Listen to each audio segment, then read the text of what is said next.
Good evening viewers. नमस्कार, मेरा नाम प्रशांति। आज मैं आप लोगों को आरसीएम का मार्केटिंग प्लान बताने वाली हूँ।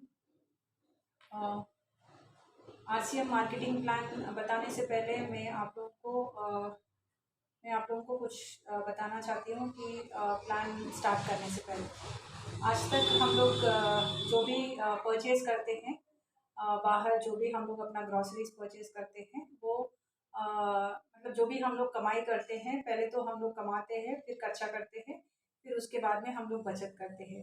बट इतना दिन से हम लोग जो भी जॉब करते हैं उससे जो भी पैसा आता है, फिर उसके बाद में हम लोग ग्रॉसरीज परचेज करते हैं, अपना घर का जो भी रिक्वायरमेंट्स रहता वो परचेज करते हैं। फिर उसके बाद में जो भी हम लोग का बचत जो रहता उसके बाद में हम लोग उसका सेविंग करते हैं। तो इतना दिन से हम लोग जो भी ये जो पैटर्न आ रहा है हम लोगों का परचेजिंग और जो सेविंग का जो पैटर्न आया है उसमें कोई चेंजेस नहीं है। तो एक्चुअली अभी मैं जो कॉन्सेप्ट आपको बताने जा रही हूँ वो डायरेक्ट सेलिंग कॉन्सेप्ट है। ये डायरेक्ट सेलिंग कॉन्सेप्ट तो इंडिया में तो पूरा यूनिवर्स में वो इंट्रोड्यूस होके 1956 में इंट्रोड्यूस हुआ है, वो यूएस कंट्रीज में। फिर उसके बाद में वो 1970s में उसको लीगली माना गया है आउट ऑफ कंट्रीज में, जैसा यूएस डिफरेंट कंट्रीज में। फिर उसके बाद में 1990 में से वो इंडिया में आया है as a direct selling multi level marketing के जैसा। बट एक्चुअली देखा जाएगा तो इंडिया में 2016 में वो एक लीगली अप्रूव हुआ as a direct selling business. So ये है डायरेक्ट सेलिंग बिजनेस के बारे में कुछ बैकग्राउंड। अभी हम लोग मार्केटिंग प्लान के बारे में जानते हैं। मार्केटिंग प्लान में ये ऐसा होता है कि जनरली हम लोग आज तक जो भी खरीदारी करने का जो तरीका है वो तीन तरीका का होता है। तो जब हम लोगों को इंडिपेंडेंस आया है उससे पहले खरीदारी का विधान कैसा होता था कि अगर हमारे खेत में अगर गेहूं उगा हमारे खेती में, तो अगर सामने वाले का खेती में उसने कोई चावल उगाया तो अदली बदली हम लोग करते थे। अपना जो भी खेती में हम लोग करते थे उसको अदली बदली करते थे। तो इस तरह एक परचेज करने का मतलब एक खरीदारी का एक कॉन्सेप्ट था। और अभी अभी जो ट्रेडिशनल मार्केटिंग है, मतलब ब्रिटिशर्स उसके मतलब हम लोग का देश को जब ब्रिटिशर्स रूल करने लग गए थे उसके बाद में एक सिस्टम आया है, उसको ट्रेडिशनल मार्केटिंग कहते हैं हम लोग। तो अभी जानते हैं कि ट्रेडिशनल मार्केटिंग और multi level marketing and direct selling में क्या डिफरेंस है। तो जैसा देखा जाएगा तो एक मैन्युफैक्चर होता है, तो अभी हम लोग उसको ट्रेडिशनल मार्केटिंग कहते हैं।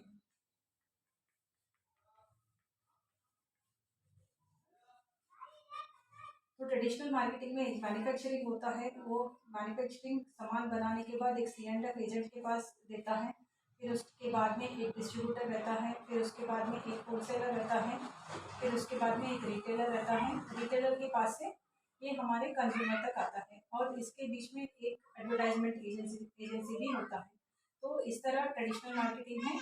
जब कोई सामान 50 रुपये में बढ़ता है तो कंज्यूमर तक आने तक, मतलब ग्राहक तक आने तक ये 100 रुपये का बन जाता है। और इसके बीच में जो भी ये 45% का जो भी प्रॉफिट रहता, ये सब ये मिडल मैन के बीच में चला जाता है।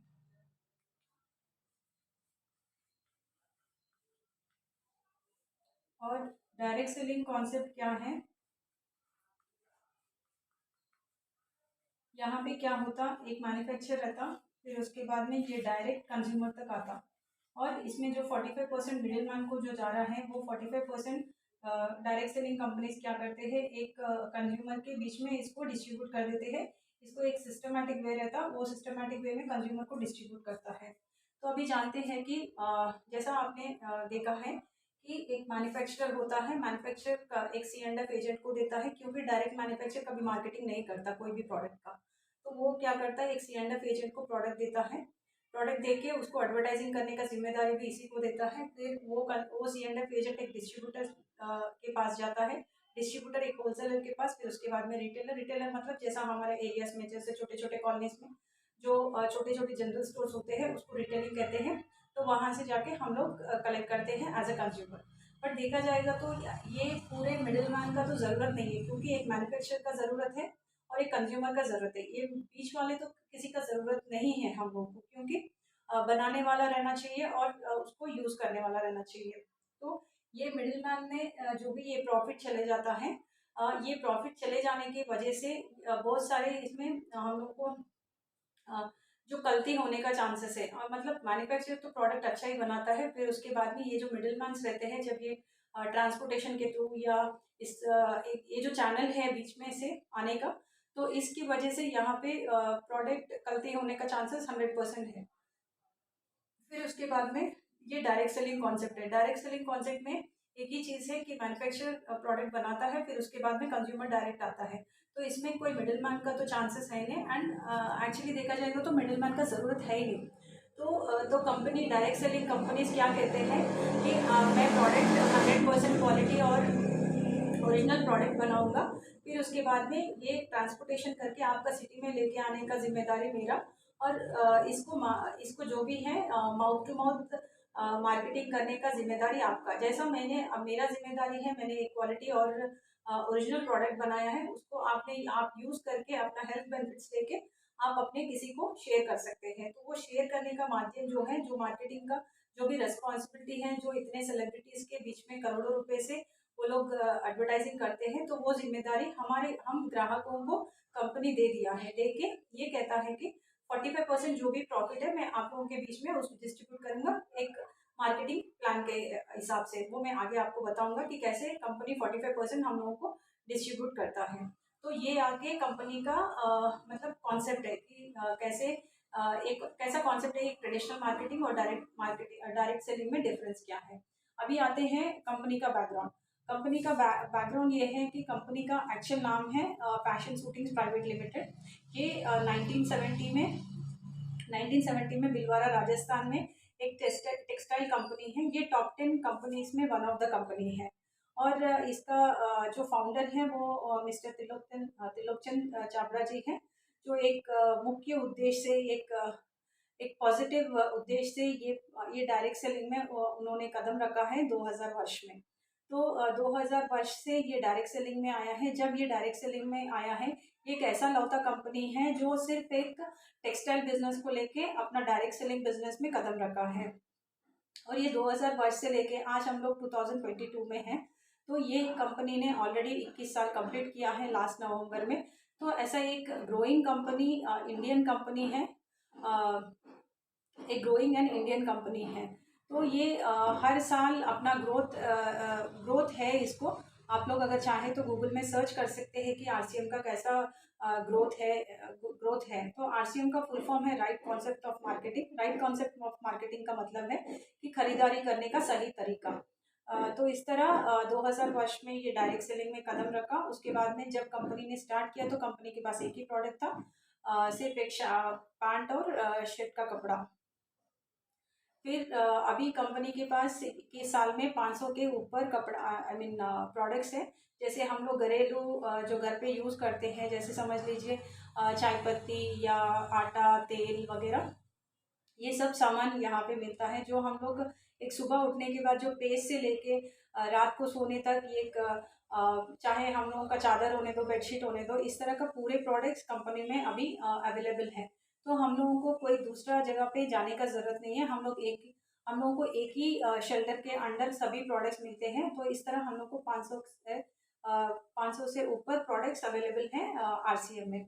और इसके अलावा हर एक सिटी में अपना अपना एक डिपोस है। कंपनी के पास 160 डिपोस है एंड 10,000 प्लस पीयूसी है। पीयूसी का मतलब है पिकअप सेंटर, जो एक डिपो से पिकअप सेंटर को सामान आता है। और ऑल ओवर इंडिया में हर कोई प्रोडक्ट का एक ही दाम होता है, चाहे हम लोग वो कश्मीर से लेके कन्याकुमारी तक कहीं पे भी वो प्रोडक्ट्स खरीदे तो प्राइस तो एक ही रहता है।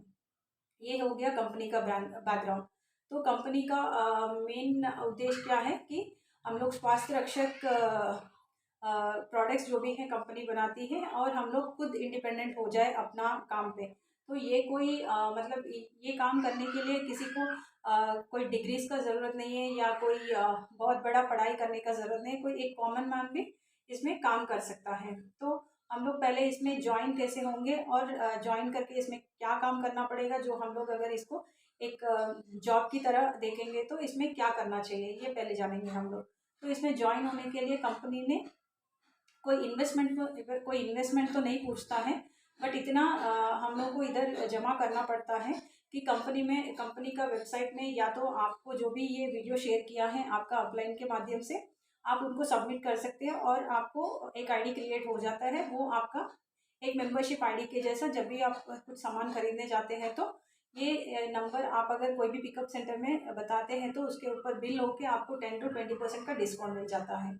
और यहाँ पे जो डॉक्यूमेंटेशन है वो है, पहला हम लोग का पैन कार्ड और आधार कार्ड, बैंक स्टेटमेंट, एक फ़ोटोग्राफ, उसके बाद में एक नॉमिनी नेम और nominee date of birth, registered mobile number. Generally nominee name इसलिए पूछा जाता है क्योंकि अगर कोई भी हम लोग इंश्योरेंस कंपनी में इंश्योरेंस करवाते हैं तो हम लोगों को नॉमिनी और नॉमिनी का डेट ऑफ बर्थ पूछते हैं, क्योंकि जो एक्चुअल जो कैंडिडेट होता है इंश्योरेंस बनाने वाला, अगर कभी उसको कुछ हो गया तो उसका जो भी है वो नॉमिनी को मिल जाता है।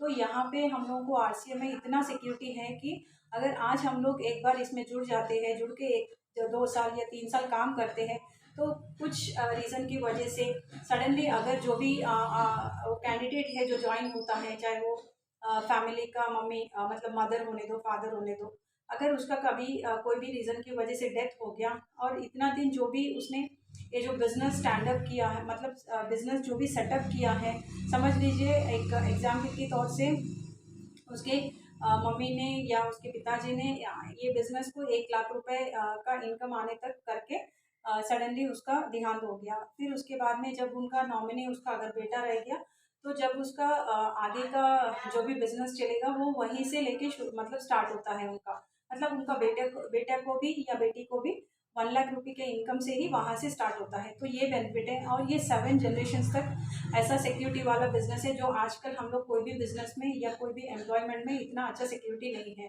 तो ये मेन थिंग है।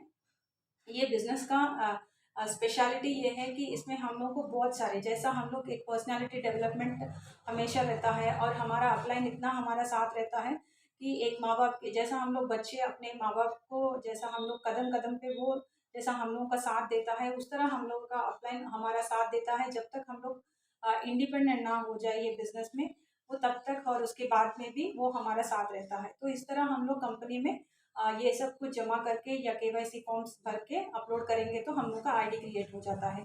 तो ये होने के बाद अभी हम लोगों को कंपनी में अगर इसको एक जॉब की तरह मतलब एक बिजनेस की तरह करने के लिए हम लोगों को क्या करना चाहिए। तो पहले तो हम लोग यहाँ पे 100% प्रोडक्ट्स यूज़ करना चाहिए। प्रोडक्ट्स यूज़ मतलब जो जैसा मैंने आपको बताया कि चाय पत्ती वगैरह या तेल, आटा, चीनी, सॉरी, नमक, हल्दी, धनिया, मिर्ची, तो ये सब जो ग्रॉसरीज रहते हैं, मतलब उसके अलावा भी बहुत सारे प्रोडक्ट्स हैं हमारे पास।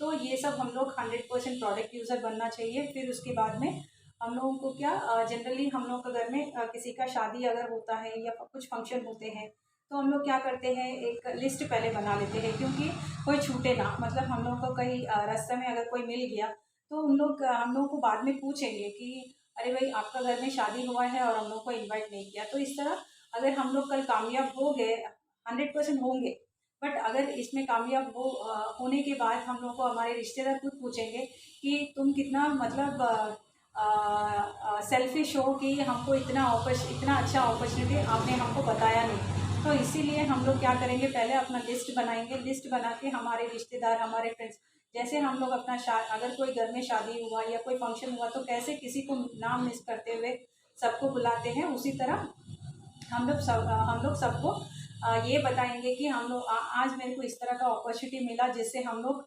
अपना ड्रीम्स को पूरा कर सकते हैं और हमको एक सेकेंड सोर्स ऑफ इनकम मिल जाता है। इस तरह हम लोग सबको कॉल करके इनवाइट करके हमारा घर पे बता सकते हैं कि ऐसा एक अपॉर्चुनिटी है, इस तरह इसका मार्केटिंग प्लान है बोल के। तो इस तरह पहले हम लोगों को एक तो 100% प्रोडक्ट यूजर्स होना चाहिए। उसके बाद में हम अपना रिलेटिव्स या फ्रेंड्स का लिस्ट बना लेना चाहिए। फिर उसके बाद में कंपनी क्या करता है, एक अच्छा सा हम लोग को एक ऑफ़र दिया, ऑफ़र इन अ सेंस हम लोग को ऐसा एक अपॉर्चुनिटी दिया है जिससे हम लोग अपना मतलब अगर समझ लीजिए हम लोग इसमें ज्वाइन होने के बाद हम अपना किसी को भी ज्वाइन करवाते हैं, हमारा फ्रेंड या हमारे रिलेटिव किसी को भी ज्वाइन करवाते हैं, तो उसका बिलिंग करने का जो अथॉरिटी है वो कंपनी हम लोगों को दिया है एक डिस्प्ले वॉल के माध्यम से। डिस्प्ले वॉल होता क्या है ये हम लोग जानेंगे 2 मिनट में। डिस्प्ले वॉल ये है कि जनरली हम लोग बाहर कोई दुकान दुकान ओपन करते हैं तो उसको तो लाखों करोड़ों रुपए का इन्वेस्टमेंट करना पड़ता है। बट यहाँ पे हम लोग सिर्फ 10,000 रुपये लेके हम लोग अपना डिस्प्ले वॉल ओपन करेंगे तो अपना घर के लिए जो भी सामान हम लोग को यूज़ होता है वो भी सामान और थोड़ा बहुत कुछ ज़्यादा सामान हम लोग घर में डिस्प्ले वॉल रखेंगे अपना ड्राइंग रूम में, ताकि अगर प्रोडक्ट्स तो अच्छे हैं उसका तो कोई शक नहीं है, क्योंकि कंपनी हमारे लिए ऑलरेडी इतना क्वालिटी और ओरिजिनल प्रोडक्ट्स हमारे लिए बना के रखा है। तो काम तो सिर्फ हम लोग को यही करना है कि पहले तो हम लोग प्रोडक्ट्स यूज़ करना है, फिर उसके बाद में हम लोग अपने फ्रेंड्स रिलेटिव्स को कोलीग्स को सबको शेयर करना है कि ये प्रोडक्ट्स अच्छा है बोल के। तो इस तरह हम लोग डिस्प्ले वॉल एक 10,000 रुपये लगा के हम लोग सामान खरीद के हम लोग अपना घर के लिए और हम लोग का ड्राइंग रूम में डिस्प्ले कर लेंगे। तो अगर कोई भी हम लोग घर पे आएंगे तो वो लोग देखेंगे तो कोई तो 100% अगर कोई भी नया चीज़ दिखता है तो कोई भी ये पूछता है कि ये क्या है, तो हम लोग को एक मौका मिलता है उन लोगों को बताने के लिए कि ऐसा ऐसा है बोल के। तो इस तरह हम लोगों को एक डिस्प्ले वॉल ओपन कर लेना चाहिए। फिर उसके बाद में मार्केटिंग प्लान, जैसा मैंने आपको ये अभी वीडियो बता रही हूँ कि इस तरह कंपनी का रूल्स एंड रेगुलेशंस है, इस तरह हम लोग आगे बढ़ सकते हैं, कंपनी का ये मार्केटिंग प्लान है। इस तरह हम लोग अपने जो भी जिसको भी हम लोग बताते हैं जैसा फैमिली मेम्बर से, तो उन लोग को हम लोग ये बता सकते हैं। एक्चुअली ये मार्केटिंग बताना नहीं है, दिखाना है। तो मैं आपको जैसा ये अभी ये ट्रेडिशनल मार्केटिंग और डायरेक्ट सेलिंग के बारे में बताई हूँ, तो इसी तरह मैं आगे जाके आपको मार्केटिंग प्लान भी बताऊंगी। तो इस तरह हम लोग उसको मार्केटिंग प्लान को एक पेपर में लिख के उन लोगों को दिखाना है कि ऐसे ऐसे हम लोगों को इनकम आता है, क्योंकि बताने वाला कोई भी चीज़ कभी भी हवा में चले जाता। बट जो हम लोग लिख के उनको आंखें के सामने बताते हैं दिखाते हैं, तो वो हमेशा उनको कोई भी पर्सन को याद रहता है। तो इस तरह हम लोग प्रेजेंटेशन मतलब मार्केटिंग प्लान उसको सामने वाले को बताते हैं। फिर उसके बाद में वही, ये तो सब डुप्लीकेट का काम है, जैसा मैं आपको बता रही हूँ उसी तरह सामने वाले पर्सन को भी आसान लगना चाहिए। ये कोई बड़ा टेक्नोलॉजी का काम नहीं है, हम लोग सिर्फ एक पूरा डायरेक्ट सेलिंग आरसीएम का जो कॉन्सेप्ट है सिर्फ 6 पॉइंट्स में ये डिवाइड किया हुआ है। मैं आपको अभी ये कंपनी में काम करने के लिए क्या करना चाहिए तो ये मैं आपको बता रही हूँ। तो इस तरह हम लोग मार्केटिंग प्लान बताने के बाद उन लोगों को रिटेलिंग करना है, जैसा मतलब अभी उन लोगों को कुछ ज़रूरत पड़ गया, कुछ वो लोग ट्राई करके देखना चाहते हैं प्रोडक्ट को, तो हम लोग उसको रिटेल कर सकते हैं। रिटेल करने के बाद जैसे ही उन लोगों को एक पॉजिटिव हम लोग को फीडबैक लेंगे ना, तो पता चल जाता है कि वो लोग कितना इंटरेस्टेड है बोल के। तो उसके बाद में हम लोग फिर से वो पर्सन को ज्वाइन करवा के सेम डॉक्यूमेंटेशन के हिसाब से ज्वाइन करवा के फिर से उन लोगों को स्टार्टअप कर सकते हैं। उस तरह हम लोग उसको हेल्प करेंगे तो वो भी आगे सीख जाएगा। तो ये हो गया कंपनी में अगर हम लोग एक जॉब की तरह करना चाहते हैं तो क्या करना चाहिए। और अगर हम लोग ये एक ग्राहक की तरह, समझ लीजिए कोई बोलता है कि मुझे तो बिजनेस करने का टाइम नहीं है, मैं सिर्फ ग्राहक बनूंगा, मैं अपने फैमिली के लिए हेल्थ बेनिफिट्स लूँगा बोल के। तो अगर ऐसा कोई सोचता है तो हम लोग इसमें बेनिफिट्स क्या है, एक ग्राहक की तरह रहने से इसमें बेनिफिट्स क्या है। बेनिफिट्स है, पहले तो हम लोगों को ओरिजिनल और क्वालिटी प्रोडक्ट मिल रहा है, फिर उसके बाद में रीज़नेबल प्राइस में मिलता है। जैसा मार्केट में जो भी प्राइजेस रहते हैं उस तरह अगर हम लोग कंपेयर किया जाए तो बहुत ज़्यादा रीज़नेबल प्राइस में हम लोग को आरसीएम के प्रोडक्ट्स मिलते हैं। आरसीएम के प्रोडक्ट्स इतने रीज़नेबल हैं कंपेयर टू मार्केट। फिर उसके बाद है जो 10 to 20% जो एमआरपी पे हम लोग को डिस्काउंट मिलता है। जैसे ही हम लोग अपना आईडी बना लेते हैं, बनाने के बाद वो आईडी को हम लोग पिकअप सेंटर में या कोई स्टोर में, आपके घर के पास जो भी आरसीएम स्टोर है, तो वहाँ पे जाने के बाद हम लोगों को 10 to 20% डिस्काउंट स्ट्रेट अवे मिलता है।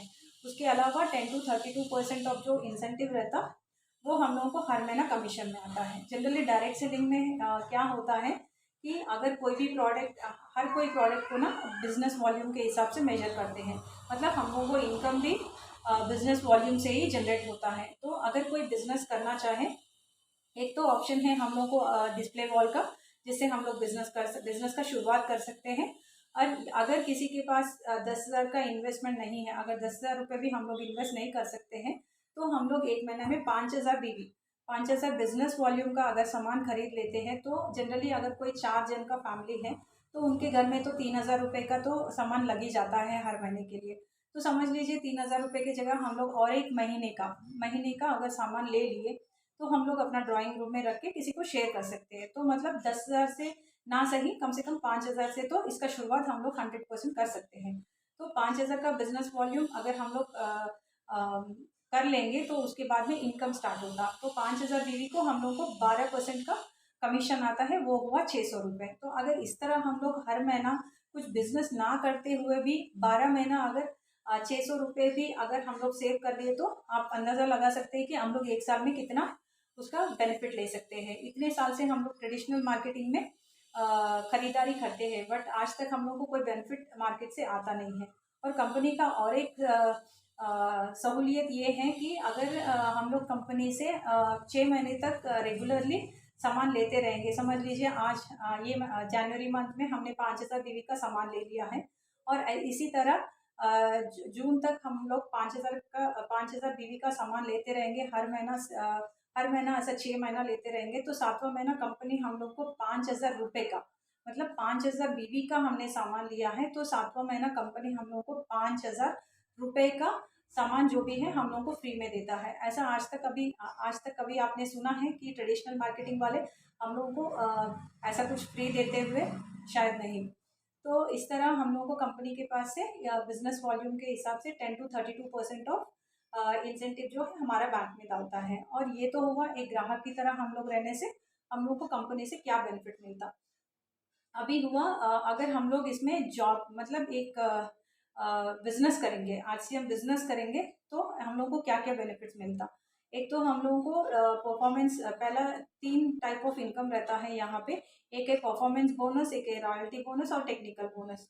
परफॉर्मेंस बोनस ऐसा रहता है कि हम लोगों को जब भी हम लोग 5,000 बीवी का सामान खरीदते हैं तो उसके ऊपर 10 to 32% ऑफ परफॉर्मेंस बोनस मिलता है।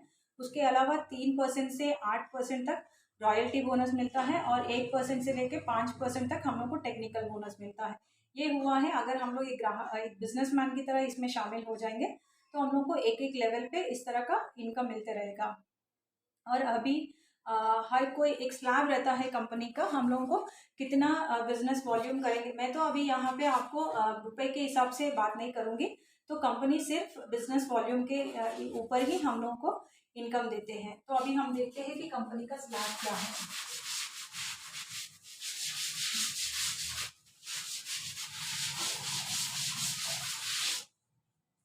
कंपनी का स्लैब ऐसा है कि 4,999 को हम लोग को 10% का कमीशन परफॉर्मेंस बोनस मिलता है। 5,000 से ऊपर बीवी है तो 12% का परफॉर्मेंस बोनस मिलता है। अगर 10,000 बीवी हुआ तो 14% का। अगर 20,000 हुआ तो 16.5%। अगर 40,000 का बिजनेस वॉल्यूम हुआ तो 19%। अगर 70,000 बीवी हुआ तो 21.5%। अगर 1,15,000 का बीवी हुआ तो हुआ 24%। अगर 1,70,000 बीवी हुआ तो 26.5%। 2,60,000 बीवी के लिए 29%। सो 3,50,000 के लिए 50,000 बीवी के लिए 32%। तो इस तरह हम लोगों को 4,000 मतलब बिलो 5,000 अगर बिजनेस वॉल्यूम रहेगा तो 10% कमीशन हम लोगों को हर महीना देता है कंपनी परफॉर्मेंस बोनस के हिसाब से। अगर 5,000 बीवी के ऊपर हुआ तो 12% परफॉर्मेंस बोनस देता है। अगर 10,000 बीवी हुआ तो 14%। 20,000 का बीवी हुआ तो 16.5%। 40,000 बीवी हुआ तो 19%। 70,000 का बीवी हुआ तो 21.5%। 1,50,000 हुआ तो 24%। 1,70,000 का बिजनेस वॉल्यूम हुआ तो 26.5%।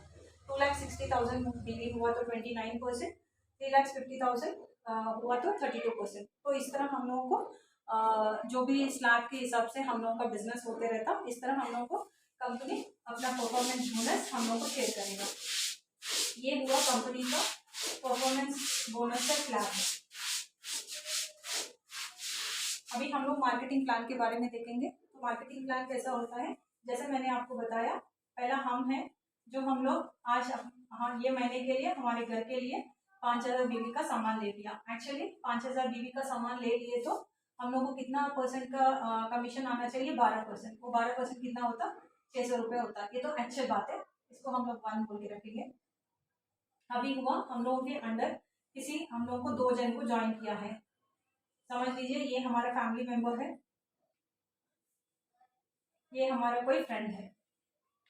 तो हमने इसको ये अपॉर्चुनिटी बताया है, बताने के बाद हम लोग इन लोगों को ज्वाइन कर लिए हैं। समझ लीजिए हम लोग इनको ज्वाइन करने के बाद ये 60,000 का बिजनेस किया है, मतलब बिजनेस वॉल्यूम किया है, और इन्होंने 50,000 का बिजनेस किया है। ये कुल मिला के कितना हुआ, यहाँ पे टोटल हुआ है 1,15,000 हुआ। तो एक्चुअली हम लोगों का स्लैब के हिसाब से देखा जाए तो 1,15,000 का जो स्लैब है वो 24% है। 24% मतलब इसका हुआ 27,600 का हम लोगों का कमीशन मतलब पूरा बिजनेस का कमीशन हुआ 27,600।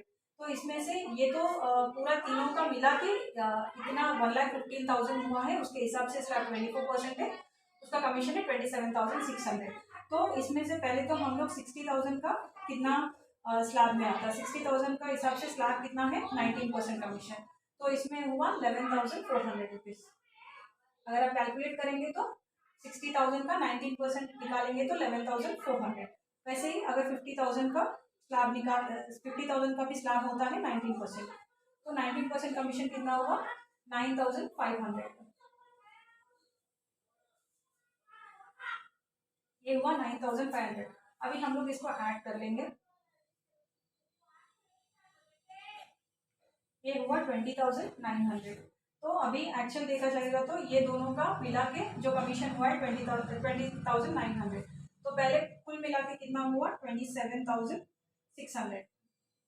27,600 माइनस 20,900, तो इस ये हुआ 6,700। तो इसका मतलब है कि हम लोगों का ये महीने का कमीशन हुआ 6,700। एक्चुअली देखा जाएंगे तो हम लोग ने सिर्फ 5,000 बिजनेस वॉल्यूम किया है ये महीने में, बट देखा जाएगा तो हम लोग को 600 कमीशन ही आना चाहिए। जब हम लोग इसको एक बिजनेस की तरह करेंगे, हमारे नीचे मतलब हमारे फ्रेंड्स को, रिलेटिव्स को हम लोग को ये अपॉर्चुनिटी बताया है, इतना अच्छा ओरिजिनल एंड क्वालिटी प्रोडक्ट्स के बारे में हम लोग को इन्फॉर्मेशन दिया है, तो ये अपॉर्चुनिटी शेयर करने से हम लोगों का इनकम हुआ है 6,700। तो आप देखिए एक बार एक सिंगल मतलब ग्राहक की तरह होने से हम लोग को क्या बेनिफिट है, और हम लोग बिजनेसमैन की तरह इसको बिजनेस करेंगे तो हम लोग को कितना प्रॉफिट है। तो इस तरह हम लोगों को जैसे ही हम लोग को ये नेटवर्क बढ़ते जाएगा, नेटवर्क बोलने से जनरली इंसान क्या करता है, एक तो बिजनेस का नाम सुनते ही डर जाता है, और एक तो नेटवर्क का नाम सुनते ही डर जाता है। तो नेटवर्क का नाम सुनते ही इसलिए डर जाते हैं क्योंकि बड़े बड़े कंपनी वाले करोड़ों रुपए लगा के वो लोग नेटवर्किंग करते हैं। जैसा फॉर एग्जांपल मैकडोनल्ड्स है या KFC है, तो ये सब कंपनीज क्या है, बहुत सारा करोड़ों रुपए लगा के ये बिजनेस करते हैं। तो एक आम आदमी को भी बिजनेस करने का 100% हक है, और विदाउट एनी इतना करोड़ों रुपए या कोई इंफ्रास्ट्रक्चर, जैसा मतलब हम लोग कोई भी बाहर का बिजनेस करते हैं तो बहुत सारा जगह लेना पड़ता है, किराया बांधना पड़ता है, फिर उसके लिए उसके मैन पावर लेना पड़ता है, तो इतना सब करने के बावजूद एक बिजनेस खड़ा होता है। बट ये ऐसा एक सामान्य मतलब एक कॉमन पर्सन के लिए ये इतना अच्छा अपॉर्चुनिटी है कि हम लोग अपना बिजनेस खड़ा कर सकते हैं without any investment, zero investment से, और वो भी इतना मतलब अच्छा तरीका से। इसमें से हम लोगों को मतलब कुछ ज़्यादा, मैं ये नहीं कहती कि बिल्कुल इसमें काम नहीं करना पड़ता, बट इसमें क्या एक सीखने का जिज्ञासा होना चाहिए कि काम सीखने के लिए हर कोई बिजनेस के लिए अपना अपना टेक्निक्स होता है कि बिजनेस को कैसे किया जाए। तो ये बिजनेस के लिए भी कुछ हम लोगों को देना पड़ता है, वो हमारा थोड़ा वक्त और सीखने का एक जिज्ञासा होना चाहिए अंदर कि कुछ मैं कर रहा हूँ तो उसके लिए मैं कुछ सीखूंगा करके। तो हर कोई बिज़नेस में आज तक हम लोग बचपन से डिग्री तक पढ़ते हुए आए हैं, फिर भी हम लोगों को बाहर नौकरी के लिए इतना पापड़ बेलना पड़ता है। अभी कोरोना आने के बाद तो इतना तो समझ में आ गया है कि हम लोगों को एक रेगुलर इनकम के साथ साथ एक सेकेंड सोर्स ऑफ इनकम रहना चाहिए। तो ये हुआ एक सेकेंड सोर्स ऑफ इनकम हमारे ज़िंदगी के लिए, जो डायरेक्ट सेलिंग के हिसाब से एक वरदान बन के एक कॉमन मैन के लिए दिया है। तो इस तरह हम लोग अपना ड्रीम्स को पूरा कर सकते हैं। एक जनरली क्या है, एक तरह का ज़िंदगी हम लोग जीने के लिए आदत पड़ जाता है कि हम लोग सब कोई चीज़ के लिए समझौता करते हुए ही आते हैं। तो एक एग्जांपल मैं आपको बताना चाहती हूँ। धीरूभाई अंबानी हैं। धीरूभाई अंबानी ने सिर्फ पढ़ा है 10th क्लास तक, बट वो इतना बड़ा बिजनेस का मतलब खड़ा करके गया है कि उसके अपना ड्रीम्स को फुलफिल करने का या उसको जो भी मतलब काम करने का जब टाइम आया तो तब उसका एज था 40 ईयर्स। तो एक्चुअली ड्रीम्स फुलफिल करने के लिए कोई एज का ज़रूरत नहीं है। हम लोग बस हम लोगों का ड्रीम्स को ज़िंदा रखना चाहिए कि कोई भी काम कुछ अलग सा करने के लिए। तो ये हमारे पास इतना अच्छा एक अपॉर्चुनिटी है एक कॉमन मैन के लिए कि हम लोग अपना ड्रीम्स फुलफिल कर सकते हैं और एक अच्छा ज़िंदगी जी सकते हैं, जहां हम लोगों को इतना रीज़नेबल प्राइस में प्रोडक्ट्स मिलते हैं। एक ही चीज़ है, सिर्फ हम लोग का स्टेट ऑफ माइंड है कि कोई भी अपॉर्चुनिटी को हम लोग पूरा समझते नहीं हैं। तो कम से कम अगर हमारे ज़िंदगी में कोई भी अपॉर्चुनिटी आता है तो एक बार देख ले, पूरी तरह एक बार देख ले। ये ना कि हम लोग पहले ही उसको बोल देते हैं कि नहीं मुझे सब कुछ पता है। तो एक्चुअली बोलते हैं ना, परफेक्शन इज़ पैरालिसिस। तो जो भी आदमी समझता है कि मैं बहुत परफेक्ट हूँ, तो एक्चुअली वो परफेक्शन इसलिए होता है कि वो पढ़ाई मतलब वो इतना ऊंची पढ़ाई करने के बाद उसको एक घमंड हो जाता है कि सामने वाला जो भी बोलता है वो सब कुछ उसको पता है। बट ये एक्चुअली घमंड ही है जो कोई इंसान को ऊपर उठने नहीं देता। तो कभी भी हम लोग को सीखने का जिज्ञासा होना चाहिए कि जैसा मुझे कुछ नहीं मालूम, मुझे सिखाइए आप। तो कोई भी चीज़ को पहले सीख लीजिए, फिर सीखने के बाद हम लोग उसमें क्या जानते हैं क्या नहीं जानते हैं वो खुद ब खुद समझ में आता है। पहले ये नहीं बोलना चाहिए कि मुझे सब कुछ आता है। तो बस यही मैं आपको आज बताना चाहती हूँ। मेरा वीडियो देखने के लिए थैंक यू। अगर आपको ये वीडियो अच्छा लगा और आपके कोई भी डाउनलाइन को ये कुछ हेल्प हो सकता है तो आप इसको प्लीज़ शेयर कीजिएगा। Thank you.